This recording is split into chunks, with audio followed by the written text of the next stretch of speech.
যাদের দুদিন আগে মানে নাক দিয়ে গরুর ঠ্যাং বেরাচ্ছিল তারাই এখনো মানে ছোট ছোট গার্লফ্রেন্ডদের নিয়ে ঘুরে বেড়াচ্ছে জানিস। তবে শুন ভাই, ওই ফেসবুকে ওই মেয়েগুলোর যদি ভিডিও দেখিস না তো বিচি বাড়া মাথায় উঠে যায়। আরে ভাই সবই কপাল কপাল। মানে বালগুলো কপাল কপাল করছে।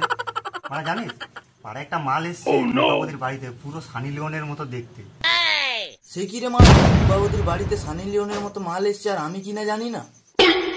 সুরের বাচ্চা তুই কি করে জানিস পাড়ায় কি হচ্ছে না হচ্ছে? তুই তো সারা জীবন মানে ঘরে বসে হ্যান্ডেল মেরি কাটি।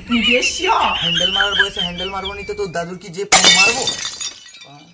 দূর বালগুলো চুপ কর, নিজেদের মধ্যে ফালতু ঝামেলা করছিস কেন?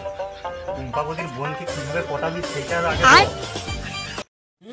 সুরের বাচ্চা টুম্পা বদির সঙ্গে হয়নি, আবার টুম্পা বদির বোনের সঙ্গে যা মুখে পুরো হেগে দিবে, গন্ধই ঘুমাতে লাগবে। এ ভগবান, টুম্পাবতীর বোনের সাথে আমার লাইনটা করে দাও। আমি তোমার কাছে আর কিছু চাইনি, ভগবান করে দাও। শালা নুনু মুখ, ওই হ্যান্ডেল মারা হাত দিয়ে মারা ভগবানকে ডাকছিস? কোনোদিন সাড়া দেবে না সুরের বাচ্চা।